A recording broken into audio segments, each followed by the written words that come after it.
Assalamualaikum warahmatullahi wabarakatuh. Nama saya Diah Ayu Banwati dari kelas 3A Asesmen BKTes. Pada video kali ini, saya akan menjelaskan tentang tes kepribadian. Selamat menyimak. Pada video kali ini, yang pertama kali akan saya bahas adalah tentang tes kepribadian secara umum. Secara umum, kepribadian merupakan kebiasaan, sikap, sifat yang dimiliki seseorang yang berkembang ketika seseorang berhubungan dengan orang lain, menurut Koswara tahun 2005. Definisi tes kepribadian adalah teknik untuk mengesahkan atau menolak hipotesis dalam pengukuran mental yang menghasilkan skor untuk membandingkan dua orang atau lebih. Yang kedua, ada faktor kepribadian sebagai berikut. Yang pertama, faktor keturunan. Faktor keturunan memberi pengaruh penting dalam membentuk kepribadian seseorang. Meskipun tidak menentukan semua kepribadian orang tersebut, faktor keturunan tersebut antara lain temperamen, tingkat kecerdasan, postur tubuh, warna kulit, bentuk rambut, dan sebagainya. Lalu selanjutnya ada faktor lingkungan fisik, yaitu ketekunan, ambisi, kejujuran, dan kecenderungan berperilaku menyimpang adalah beberapa ciri kepribadian yang merupakan hasil dari pengaruh lingkungan tempat tinggal individu. Contohnya, orang-orang yang tinggal di daerah pantai berbicara dengan nada keras dan agak kasar. Hal tersebut dikarenakan pengaruh ke suasana laut yang riuh oleh deburu ombak, sehingga membuat mereka harus berbicara dengan nada yang lantang. Selanjutnya ada faktor pengalaman kelompok. Sejak lahir, seorang individu hidup dalam kelompok sosial, mulai dari keluarga, teman sepermainan, teman-teman sekolah, hingga lingkungan pekerjaan. Setiap kelompok sosial tersebut memiliki budaya dan ukuran moral yang berbeda-beda. Ukuran itulah yang digunakan untuk menentukan kepribadian mana yang baik dan mana yang tidak baik untuk diikuti. Faktor selanjutnya yaitu ada pengalaman unik. Tidak seorang individu pun mengalami pengalaman yang sama persis antara satu sama lain, meskipun dibesarkan di kelompok sosial yang sama. Contohnya, dua orang kakak beradik dibesarkan dalam satu keluarga yang sama. Sang kakak mendapat perhatian yang sangat baik dari kedua orang tuanya karena ia adalah anak pertama yang telah lama dinanti. Ketika sang adik lahir, perhatian yang diterimanya tidak seperti yang pernah didapatkan sebelumnya. Apa yang dialami sang kakak di sini adalah apa yang dinamakan pengalaman unik. Pembahasan selanjutnya yaitu tentang tipe-tipe tes kepribadian sebagai berikut. Yang pertama ada tes laporan diri. Peserta tes harus memberikan respon atau jawaban terhadap beberapa item-item pertanyaan yang sesuai dengan kriteria tertentu. Artinya, item-item yang dipilih dapat membedakan sebuah kelompok khusus, misalnya kelompok individu normal dan kelompok individu depresi. Tes semacam ini sangat murah dan mudah sekali untuk diberikan. Seringkali objektif, namun validitasnya harus sering dievaluasi dengan hati-hati. Lalu yang kedua, ada tes Q-Sort.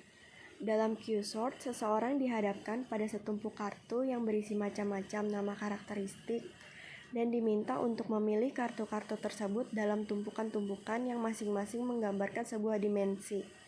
Sebagai contoh, paling tidak sesuai sampai dengan paling sesuai dengan diri sendiri.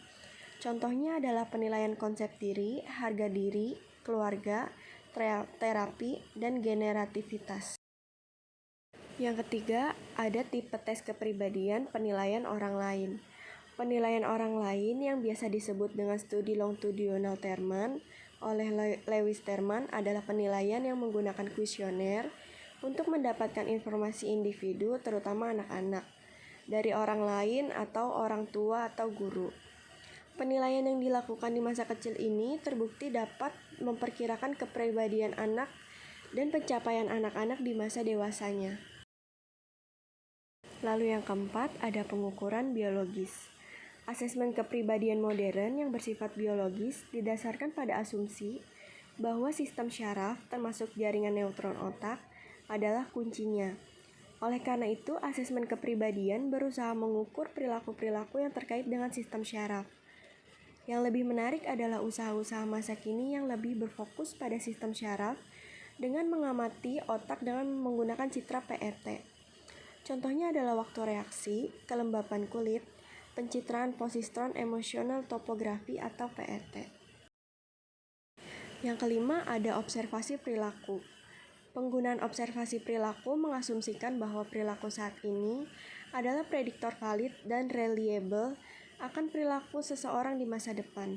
Keunggulan observasi perilaku adalah dapat menangkap apa yang sebenarnya dilakukan orang, namun dapat sulit diinterpretasikan sebagai kepribadian atau tidak mewakili keseluruhan seseorang tentang perilaku. Yang keenam ada wawancara. Wawancara klasik dalam psikologi adalah wawancara psikoterapi, di mana klien menceritakan pengalaman hidupnya yang paling penting atau bermasalah. Lalu yang ketujuh, ada perilaku ekspresif. Menilai dari perilaku ekspresif adalah cara yang baik untuk melihat karisma pribadi. Cara ini lebih valid, namun juga lebih menuntut kemampuan yang tinggi dari penganalisis. Yang kedelapan, ada analisis dokumen dan riwayat hidup. Gordon Allport menganggap bahwa surat dan catatan harian sebagai sumber yang sempurna untuk studi mengenai perubahan kepribadian, karena benda-benda itu ditulis dalam jangka waktu yang lama, dan berpendapat bahwa surat dan catatan harian ini dapat menjadi ujian yang baik mengenai nilai sebuah teori kepribadian. Yang kesembilan, ada projective test. Tes projektif adalah teknik asesmen yang berusaha mempelajari kepribadian melalui penggunaan stimulus, tugas, atau yang relatif tidak terstruktur. Karena tes ini memungkinkan seseorang untuk memproyeksikan, memotivasi dalam dirinya ke alat tes yang diberikan. Selain membuat gambar, tes proyektif juga mencakup berita, melengkapi kalimat, dan melakukan asosiasi kata. Yang ke-10 ada demografi dan gaya hidup. Demografi adalah semua informasi data statistik yang relevan mengenai populasi, misalnya umur, budaya, tempat lahir, agama, besar keluarga, dan lain-lain. Namun, jika suatu demografi tidak dikaitkan dengan informasi demografi lain, maka bisa menyesatkan. Seperti halnya kasus saudara kembar yang memiliki karakteristik demografi yang sama, tapi memiliki kepribadian yang sangat berbeda. Pembahasan selanjutnya yaitu mengenai kegunaan tes kepribadian. Tes kepribadian dilakukan atas dasar tujuan sebagai berikut. Yang pertama, mengetahui kekuatan dan kelemahan seseorang. Yang kedua, mengetahui apa yang disukai dan tidak disukai oleh seseorang. Lalu yang ketiga, lebih mengerti orang lain. Yang keempat, mengerti situasi yang tepat untuk mencapai potensi. Yang kelima, memilih pekerjaan yang sesuai. Pengadministrasian dalam tes kepribadian mencakup persiapan, penginputan atau pengumpulan data, pengolahan data, dan output penyimpanan hasil yang diperoleh.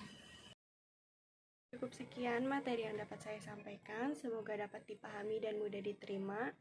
Kurang lebihnya saya mohon maaf. Wassalamualaikum warahmatullahi wabarakatuh.